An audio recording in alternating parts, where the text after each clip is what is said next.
PPRI memproyeksikan bahwa kinerja bisnisnya pada tahun 2025 belum akan mencapai target. Perusahaan juga terus meningkatkan pelayanan dan jangkauan pasar guna membuka peluang baru dalam segmen industri yang semakin berkembang dan permintaan kemasan yang meningkat di berbagai sektor. PT Paperworks Indonesia Tbk memproyeksikan bahwa kinerja bisnisnya pada tahun 2025 tidak akan mencapai target yang telah ditetapkan di awal tahun. Meski demikian, perusahaan masih melihat potensi pertumbuhan positif sekitar 10% dibandingkan pencapaian tahun sebelumnya. PPRI memproyeksikan bahwa kinerja bisnisnya pada tahun 2025 belum akan mencapai target. Persera menyatakan bahwa kondisi pasar kemasan kertas tahun ini masih diwarnai berbagai tantangan, mulai dari fluktuasi harga bahan baku hingga ketatnya persaingan.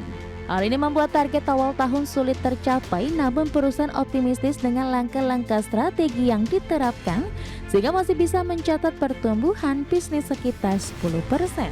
PPRI fokus pada peningkatan efisiensi operasional dan inovasi produk untuk menjaga daya saing di pasar kemasan kertas. Perusahaan juga terus meningkatkan pelayanan dan jangkauan pasar guna membuka peluang baru dalam segmen industri yang semakin berkembang dan permintaan kemasan yang meningkat di berbagai sektor. Manajemen PPRI tetap optimistis bahwa dengan adaptasi cepat terhadap kondisi pasar dan pemanfaatan peluang serta dukungan pelanggan setia, pertumbuhan bisnis di 2025 akan tetap positif meski tidak sesuai target awal. Fokus utama kini adalah menjaga stabilitas produksi dan kualitas produk agar dapat terus memenuhi kebutuhan pasar. Walau menghadapi tantangan dan kinerja tahun ini tidak sesuai target awal, PT Paperworks Indonesia yakin pertumbuhan positif tetap dapat diraih. Perusahaan berkomitmen untuk terus berinovasi dan beradaptasi demi mendukung pengembangan bisnis jangka panjang. Berbagai sumber, IDX Channel. PT Temposcan Pacific Tbk atau TSPC bersama induknya PT Boga Mulia Nagadi resmi mendirikan perusahaan baru bernama PT Tempo Agri Nusantara. Perusahaan ini akan berfokus pada industri pengolahan susu dan produk turunannya.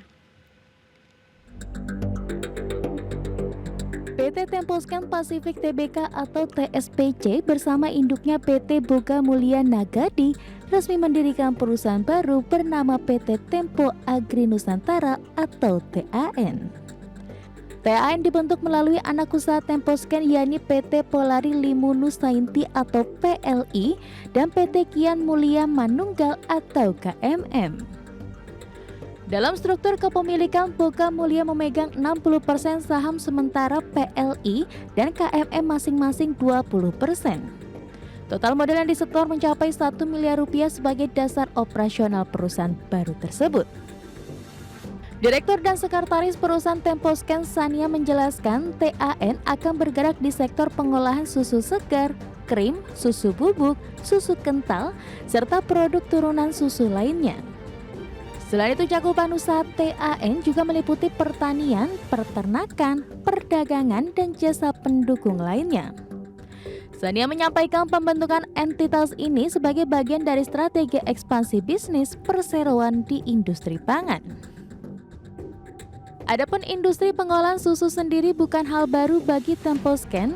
Lewat KMM, perseroan telah memproduksi susu bubuk untuk bayi dan balita dengan merek Vidoran. Produksi tersebut dilakukan melalui 2 pabrik yang berlokasi di Surabaya dan Cikarang, sehingga keberadaan TAN diharapkan memperkuat posisi perusahaan di sektor nutrisi dan kesehatan. Berbagai sumber, IDX Channel.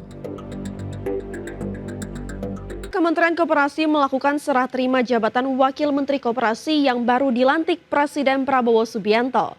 Dengan hadirnya Wamenkop baru, Farida Farisha, diharapkan mampu mempercepat sinergi dan kolaborasi target operasional Koperasi Merah Putih, khususnya pencairan platform pinjaman. Menteri Koperasi Ferry Juliantono yang sebelumnya menjabat Wakil Menteri Koperasi melakukan serah terima jabatan dengan Wakil Menteri Koperasi baru yakni Farida Farihah. Farida Farihah menggantikan Ferry yang diangkat menjadi Menteri Koperasi menggantikan Budi Aris Setiadi. Usai serah terima jabatan Menteri Koperasi Ferry Juliantono memastikan dengan hadirnya Wamenkop baru diharapkan menjadi pendukung baru bagi Kementerian Koperasi dalam mensukseskan koperasi desa Kelurahan Merah Putih.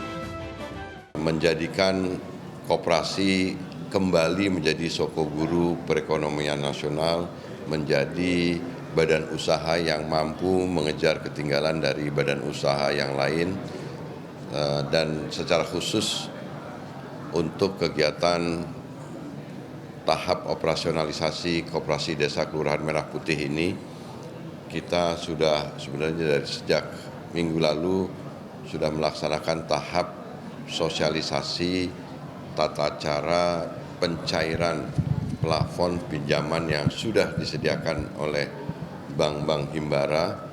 Sekaligus juga kita sudah melakukan sosialisasi kepada dinas-dinas, satgas di tingkat provinsi dan kabupaten kota untuk mensosialisasikan tata cara pembuatan proposal bisnis dari setiap koperasi desa Kelurahan Merah Putih.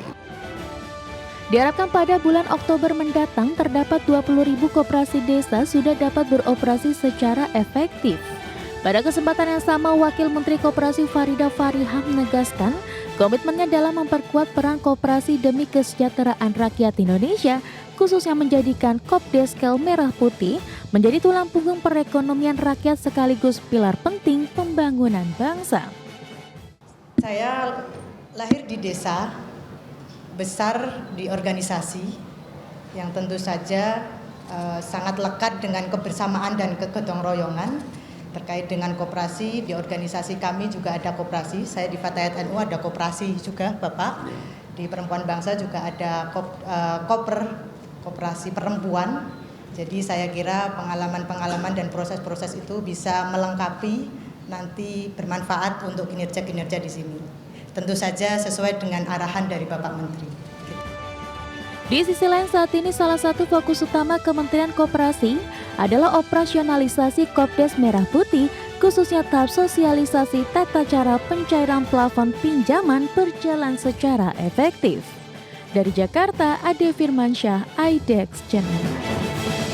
PT Pyridam Pharma Tbk melalui anak usahanya Pobriotech resmi memulai operasional pabrik baru di Kemps Creek, New South Wales, Australia.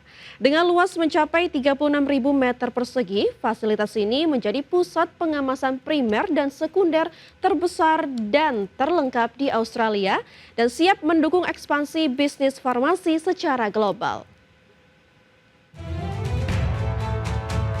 PYFA melalui anak usahanya Probiotech resmi memulai operasional pabrik terbaru di Australia. Persera menjelaskan bahwa pabrik Probiotech Multipack di Christchurch ini mengusung standar produksi tinggi sesuai Good Manufacturing Practice, lisensi dari Therapeutic Good Administration Australia, serta sertifikasi Australian Pesticide and Veterinary Medicine Authority. Fasilitas ini fokus pada layanan co-packing produk farmasi dan fast-moving consumer good dengan teknologi otomasi canggih. Langkah konsolidasi 4 fasilitas produksi menjadi satu kompleks besar bertujuan meningkatkan efisiensi biaya overhead hingga 3,5 juta dolar Australia per tahun dan menggandakan kapasitas produksi. Pabrik ini juga mengintegrasikan pemanfaatan energi terbarukan sebanyak 30% dari kebutuhan operasional sejalan dengan komitmen PYFA pada keberlanjutan lingkungan. PYFA optimistis dengan beroperasinya pabrik ini pada akhir Oktober 2025 akan memperkuat posisi perusahaan di pasar farmasi Australia dan membuka peluang penetrasi pasar ekspor global.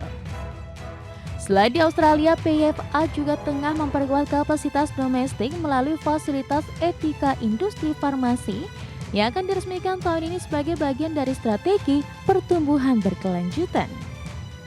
Berbagai sumber, IDEX Channel.